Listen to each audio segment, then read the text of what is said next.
अभी जो पाकिस्तानी फौज है उसी के डीजीएमओ यानी कि उसी के रिप्रेजेंटेटिव की तरफ से भारत के डीजीएमओ को फोन आया और उस फोन में ये कहा गया, जिसके आधार पर सीज फायर हुआ, जो प्रधानमंत्री ने देश को जानकारी दी कि भाई अब ना कोई आतंकी गतिविधि होगी ना सैन्य दुस्साहस होगा।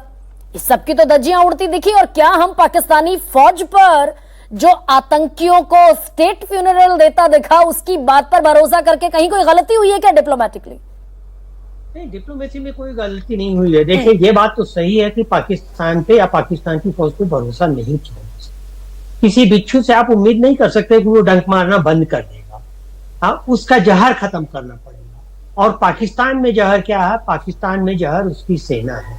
देखिए, किसी भी डेमोक्रेसी में, take the case of India, South Africa, South Korea वगैरह, कहीं भी देखिए तो सभी अंगों के अलग अलग कार्य होते हैं। सेना का अलग कार्य होता है, उसका बॉर्डर की रक्षा करना होता है। वो सिविलियन प्रशासन में नहीं दखल देती, सिविलियन प्रशासन सेना में नहीं दखल देता।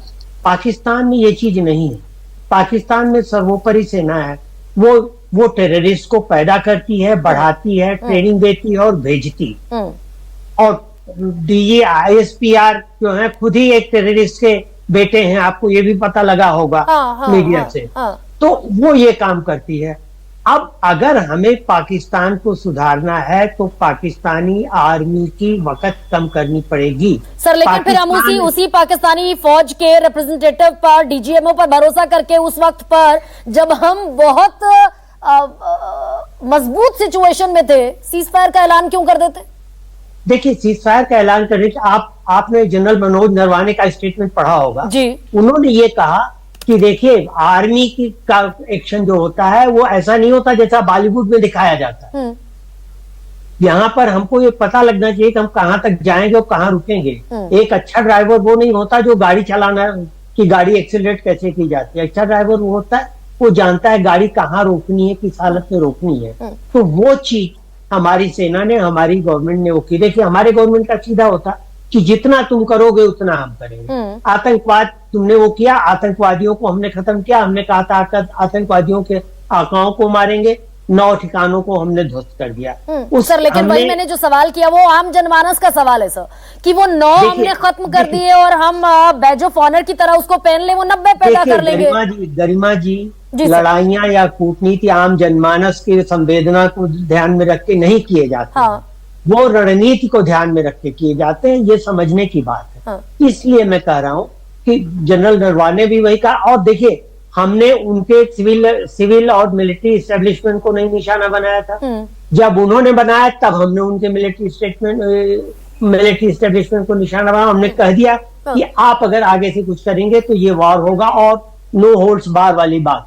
तो सर हम जिस बात को शुरुआत से कह रहे थे कि ये प्रिसीशन के साथ हमने अटैक किया और हमने टेररिस्ट कैंप्स को अटैक किया, क्या ये उस नैरेटिव से मेल खाता है जिसमें हम ये कहते हैं कि आतंकियों की बची कुची जमीन इस बार खत्म होगी और इस बार लड़ाई फुल एंड फाइनल होगी? तो ये तो छोड़ दिया हमने आगे के लिए क्या? देखिए, अभी ऑपरेशन सिंदूर खत्म नहीं हुआ है। सरकार ने, सेना ने, सबने कहा कि अभी ऑपरेशन सिंदूर जारी है। इसका मतलब कि आगे कुछ भी कभी भी हो सकता है। हमारी सेना उसके लिए सोचेगी। और ये पब्लिक डोमेन में आने की जरूरत नहीं है कि सेना कब, कहां, कैसे, किस तरह से आक्रमण करेगी, किस तरह से उनको खत्म करेगी। मतलब जरूरत है क्या सर? क्योंकि हाफिज सईद जैसे लोग जो मुंबई हमलों के मास्टरमाइंड है, उसके अलावा मसूद अजहर जैसे लोग जो कांधार हाईजैक के मास्टरमाइंड है, वो तो खुलेआम घूम रहे हैं। ये जरूरत है क्या अभी? जी, जरूरत है इनको आगे और खत्म करने की। और देखिए, वो जरूरत भी होगी।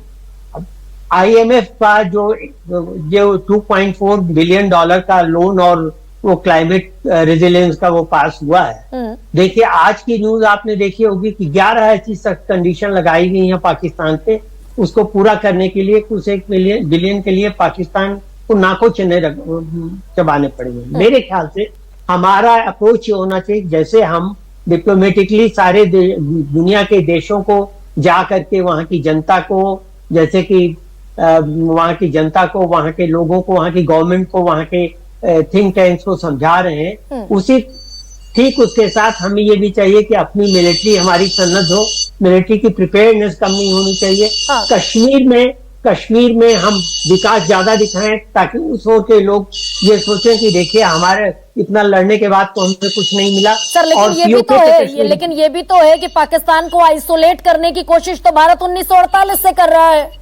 भाई हमने कितनी जंग पाकिस्तान के खिलाफ लड़ ली, कितना क्रॉस बॉर्डर इन्फिल्ट्रेशन नहीं, झेल लिया, नहीं, गरिमा जी, कितने हमने गरिमा प्रॉक्सी जी। वॉर झेल लिए पाकिस्तान के साथ। नहीं गरिमा जी मैं इस बात से सहमत नहीं हूं कि हम पाकिस्तान 1948 से पाकिस्तान को आइसोलेट करने की कोशिश कर रहे हैं। देखिए अच्छा। जब हम स्वतंत्र हुए उसके कुछ दिन तक तो स्थिति ये थी कि हमारी फॉरेन पॉलिसी पाकिस्तान सेंट्रिक और पाकिस्तान की फॉरेन पॉलिसी भारत सेंट्रिक होती थी। लेकिन कुछ समय के बाद हम 80s के बाद समझ लीजिए कि हम इस गफलत से उभर गए और हम पाकिस्तान को उतना महत्व नहीं देते। पाकिस्तान के लिए अभी भी उनकी फॉरेन पॉलिसी का एकमात्र मुद्दा यही है कि भारत का विरोध हर हालत में हर जगह किया जाए। तो वो हमारी चीज अब नहीं रही। हम अब कहीं उस ध्येय से आगे जा चुके हैं। हम वर्ल्ड पावर बनने की दिशा में हैं। हम अब पाकिस्तान को उतना नहीं महत्व देते। हाँ लेकिन अगर कहा गया है शास्त्रों में कि छठे साठम समाचरे दुष्ट के साथ दुष्टता का व्यवहार किया जाए। अगर वो दुष्टता करता है आगे तो फिर हम उसके साथ कोई रियायत नहीं बरतें। ये चीजें हमें एकदम से क्लियर हो जानी चाहिए और अपनी जनता को लेकिन सर जब हम यूनाइटेड नेशंस की बात करते हैं और उसमें शामिल देशों की बात करते हैं यूएनएससी में, तो चाइना एक बड़ी पावर हो जाता है साउथ एशिया की भी। योगेश गुप्ता सर, जिस